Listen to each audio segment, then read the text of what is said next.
Sister demanded inheritance after ignoring mom, then accused me of stealing jewelry when I refused, and things got ugly. I am James, 34 male, and my sister is Emily, 32 female.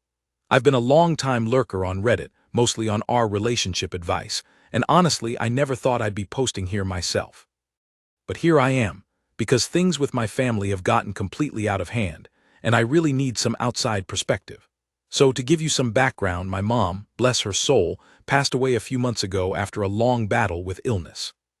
It was a really tough time, obviously, but I feel like I've been dealing with the grief okay, or at least as okay as anyone can be. The real problem isn't the grief itself, it's my sister, Emily, and the whole inheritance situation. Emily and I have always had a complicated relationship. We were close when we were kids, you know, the usual sibling stuff, fighting over toys, making up, the whole shebang. But as we got older, we drifted apart. Emily always seemed to crave attention and drama. In high school, she was all about being popular, dating the cool guys, and honestly, she wasn't always the nicest person. I was more of the quiet, bookish type. We just had different interests and different friend groups. After high school, Emily moved away for college and basically never looked back. She went to a university in another state, and then she just stayed there. She'd come home for holidays sometimes, but even then, it felt like she was just going through the motions. She wouldn't really engage with mom or me, always on her phone, talking about her life somewhere else. Meanwhile, I stayed closer to home. I went to a local college, got a job nearby, and lived not too far from mom. Especially after Dad passed away a few years ago, I made it a point to be there for her. Mom wasn't exactly alone. She had friends and her church community, but I was her closest family. I'd visit her a few times a week, help her with groceries, take her to doctor's appointments, just the everyday stuff. And when her health started to decline more seriously, I was the one who stepped up to be her primary caregiver. Emily, on the other hand, well, she called mom occasionally, maybe sent a birthday card, but that was about it. She never visited mom properly, not even when mom was really sick. Honestly, it felt like she'd almost forgotten we existed. Mom tried not to show it, but I know it hurt her. She'd say things like, "Oh, Emily's just busy with her life," but I could see the sadness in her eyes. So fast forward to mom's passing. The funeral was tough. It was good to see some family and friends, but it was also just incredibly sad. Emily flew in for the funeral, which I guess was the least she could do. We hadn't seen each other in person for maybe 2 years at that point. She looked different, more polished, I guess. Like she was trying really hard to look like she had it all together. After the funeral, when we were back at mom's house, Emily suddenly became very interested in mom's affairs, as she put it. She started asking about the will, about mom's finances, everything. It was honestly jarring. It felt so disrespectful, like she was more interested in the money than in grieving for mom. I told her that mom had a will, and that I was the executor. I also told her straight up that mom had left everything to me, and that's when the drama really started. Emily's reaction was explosive. She went completely ballistic. She started yelling, saying it wasn't fair, that mom must have been manipulated, that I probably forced her to write the will that way. She accused me of being greedy, of always being mom's favorite, of cutting her out. It was a whole laundry list of grievances, some of which I didn't even understand. I tried to stay calm. I said, "Emily, mom made her own decisions. She was a smart woman. She knew exactly what she was doing. And frankly, you haven't been around for years. I was the one who was here for mom, who took care of her, who was there when she needed someone." It's not surprising that she left everything to me, but Emily wasn't hearing any of it. She just kept escalating. She started saying things like, "You always were jealous of me, James. You always wanted everything I had. Now you're trying to steal mom's money too." It was ridiculous. I've never been jealous of Emily. We just lived different lives. Then she dropped the bomb. She said, "And what about mom's jewelry? Where is it? I know mom had some valuable pieces. Grandma's necklace, her diamond earrings. Where are they?" I was stunned. I said, "What are you talking about? I don't know anything about mom's jewelry." I mean, I know she had some jewelry, but I haven't gone through everything yet. Emily narrowed her eyes at me. "Don't play innocent with me, James. You've probably already taken it all, haven't you? Selling it off piece by piece." I couldn't believe what I was hearing. I said, "Emily, that's a horrible thing to say. Why would you even think that? I would never steal from mom or from anyone." She just scoffed. "Oh, please, you think I'm stupid. You've always been sneaky, James. I bet you've been planning this for years." waiting for Mom to die so you could get your hands on everything. I was honestly speechless. I was hurt, angry, and just completely disgusted by her accusations. Here I was grieving for my mother, and my own sister was accusing me of being a thief. It was beyond low. I said, "Emily, I'm not going to argue with you about this. The will is clear. Mom left everything to me. If you have a problem with that, you can talk to a lawyer. But I'm not going to stand here and listen to you insult me and accuse me of stealing."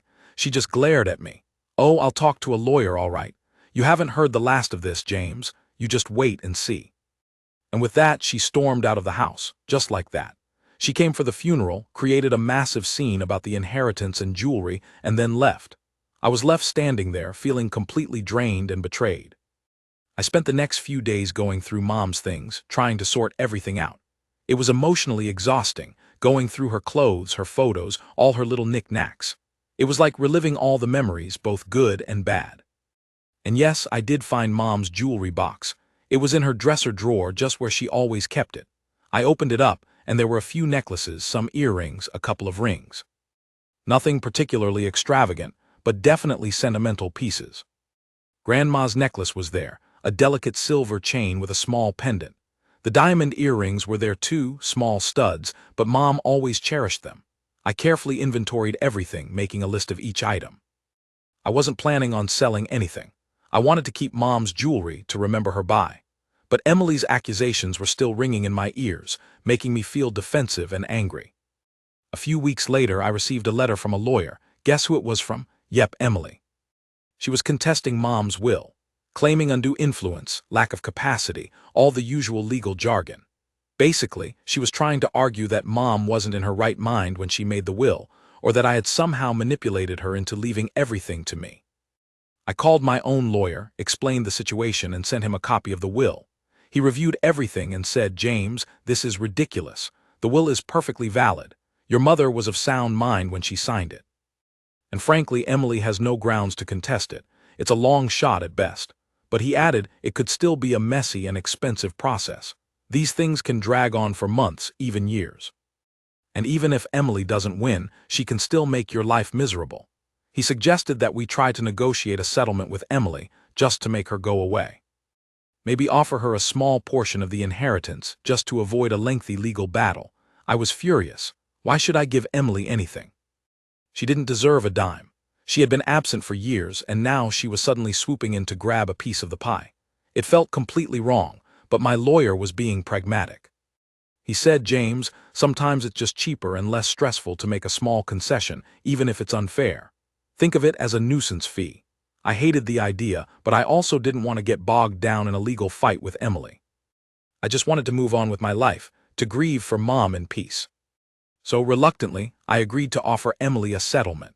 It was a small percentage of the total inheritance, nothing crazy, but still more than she deserved in my opinion. My lawyer contacted Emily's lawyer, made the offer, and waited for a response. And that's where things stand right now. I'm waiting to hear back from Emily. I'm bracing myself for more drama, more accusations, more ugliness. Honestly, I'm exhausted by it all. I just want it to be over. I'm posting this on Reddit because I need to know, am I being unreasonable here? AITAH for not wanting to give Emily anything. AITAH for being angry at her accusations. AITAH for just wanting her to go away and leave me alone. I really need some perspective from people who aren't involved in this mess. Thanks, Reddit. Update 1. Wow, I am honestly blown away by the responses to my post. I didn't expect so many people to read it, let alone comment. Thank you all for your support and advice. It really means a lot to me, especially right now.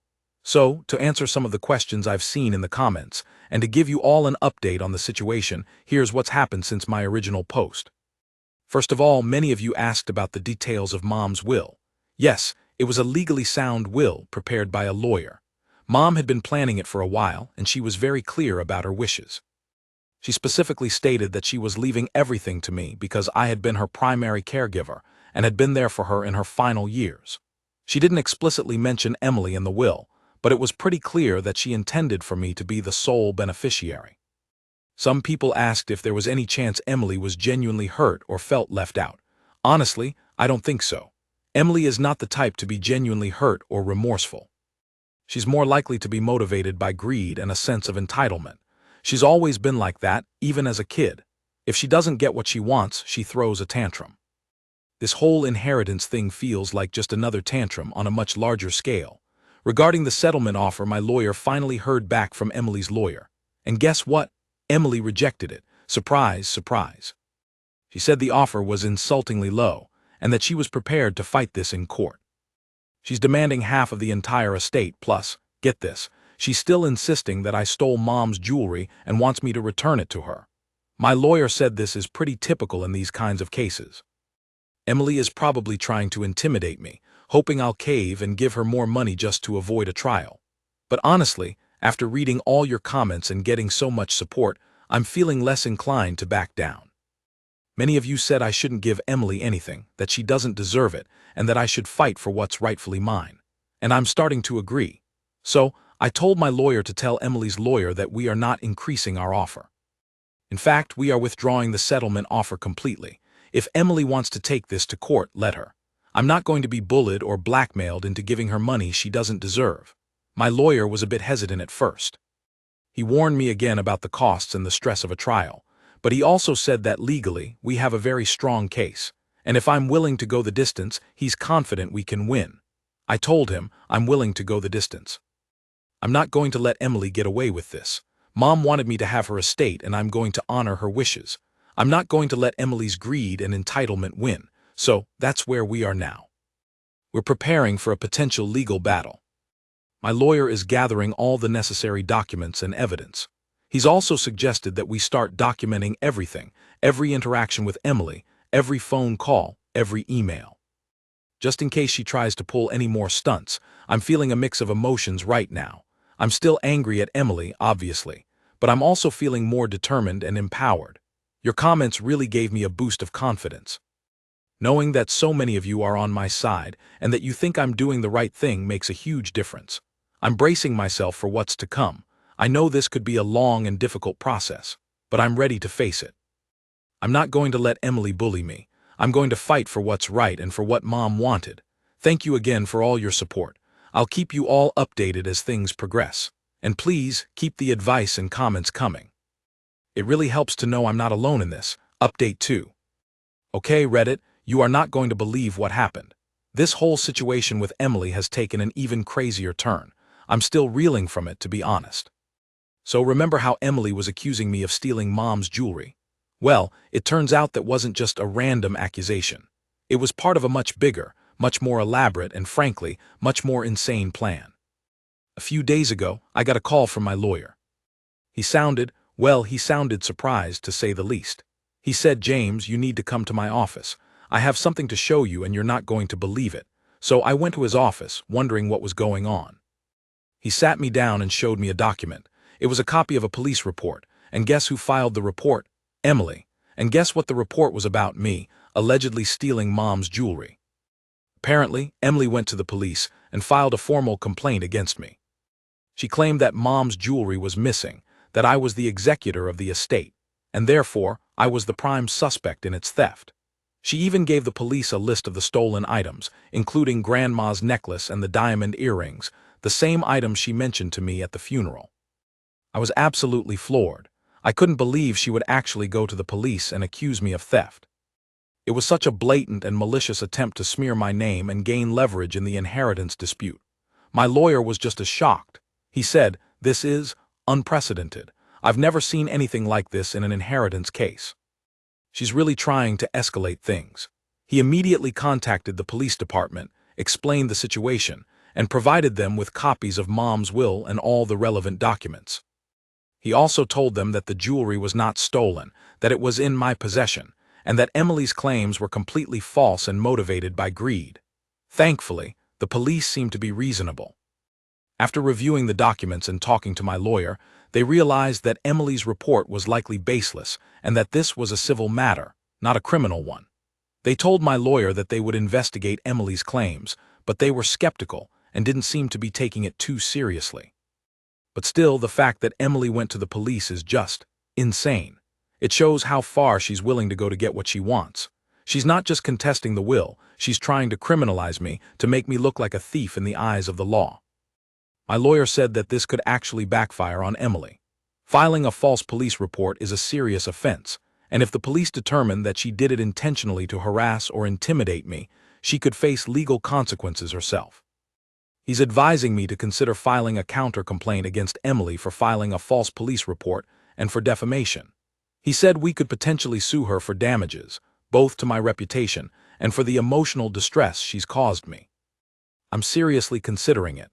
I'm so angry and disgusted by Emily's actions. She's not just greedy, she's vindictive and malicious. She's willing to destroy my reputation and put me through hell just to get her hands on Mom's money. Honestly, at this point, it's not even about the money anymore. It's about principle. It's about standing up to Emily's bullying and holding her accountable for her actions. I'm not going to let her get away with this. I'm going to fight back, and I'm going to make sure she pays for what she's done. I talked to a few friends and family members about this, and they are all just as shocked and outraged as I am. They are all telling me to sue Emily, to make her regret ever messing with me. And honestly, I'm leaning in that direction. I'm meeting with my lawyer again next week to discuss our legal options. We're going to talk about filing a counter-complaint against Emily and also about strengthening our defense against her will contest. He's confident that we can win both battles, but it's going to be a long and stressful process. But I'm ready for it. I'm not going to back down. Emily has crossed a line and she needs to be held accountable. This isn't just about the inheritance anymore, it's about justice. Thank you again for all your support and advice. Your comments have been incredibly helpful and encouraging. Please keep them coming. And let me know what you think about this latest development. Should I sue Emily for filing a false police report? What would you do in my situation? I'm really curious to hear your thoughts. Update 3. Okay, Reddit, buckle up because this is the final update, and it's a doozy. The saga with Emily has finally come to an end, and let me tell you, it's been a wild ride. But in the end, justice prevailed and I came out on top. So, after my last update, where Emily filed that ridiculous police report accusing me of theft, I decided to take your advice and fight back. I met with my lawyer, and we agreed to file a counter-complaint against Emily for filing a false police report and for defamation. We also decided to aggressively defend against her will contest and to seek full legal fees from her. My lawyer sent a letter to Emily's lawyer, outlining our intentions and detailing all of Emily's false accusations and malicious actions. He made it very clear that we were not going to back down and that we were prepared to take her to court on all fronts. And guess what? It worked. Almost immediately, Emily's lawyer contacted my lawyer and requested a meeting. Apparently, Emily freaked out when she received our letter. She realized that she had gone too far and that her actions were about to have serious consequences. At the meeting, Emily's lawyer was much more conciliatory. He said that Emily was emotional and stressed and that she regretted filing the police report. He offered to drop the will contest and to withdraw the police report if we agreed to drop our counter-complaint and not pursue legal action against her. My lawyer and I discussed it, and we decided to accept their offer with a few conditions. We demanded a formal written apology from Emily, acknowledging that her accusations were false and that she had no evidence to support her claims. We also demanded that she pay all of my legal fees incurred in defending against her will contest and dealing with her false police report. After some back and forth, Emily's lawyer agreed to our terms. He said Emily was willing to do whatever it took to make this whole thing go away, and honestly, at that point, I was too. I was tired of the drama, tired of the stress, and just wanted to move on with my life. So we signed a settlement agreement. Emily withdrew her will contest and her police report. She issued a formal written apology, which was actually quite pathetic and insincere, but legally it satisfied the requirement. And she agreed to pay all of my legal fees, which, let me tell you, were not insignificant. A few days later, I received a check from Emily's lawyer covering all of my legal expenses. And that was it. Just like that, the whole ordeal was over. Emily disappeared back to wherever she came from, and I haven't heard from her since. And honestly, I hope I never do again. I know some of you might be thinking that I should have sued Emily anyway, to punish her and make an example out of her. And maybe you're right, but honestly, I just didn't have the energy or the desire to drag this out any longer. I got what I wanted: Mom's estate, reimbursement for my legal fees, and a formal apology, even if it wasn't heartfelt. And most importantly, I got rid of Emily and her toxic drama from my life. In the end, I feel like I won. I stood up to Emily's bullying and greed, and I didn't back down. I honored Mom's wishes and I protected her legacy. And I did it all with the support of you amazing Redditors. Thank you all so much for your advice, your encouragement, and your virtual hugs. You really helped me get through this incredibly difficult time. I'm so grateful for this community and for the power of the internet to connect people and offer support when you need it most. So, Reddit, AITAH for how I handled this whole situation. Did I do the right thing by settling with Emily? Or should I have pursued further legal action? Let me know your thoughts in the comments. But for me, this chapter is finally closed and I'm ready to move on and focus on healing and remembering Mom in peace. Thanks again, Reddit. You are the best. Thank you for watching. If you haven't subscribed yet, please do so and hit the notification bell to stay updated with more shocking real-life stories happening around you.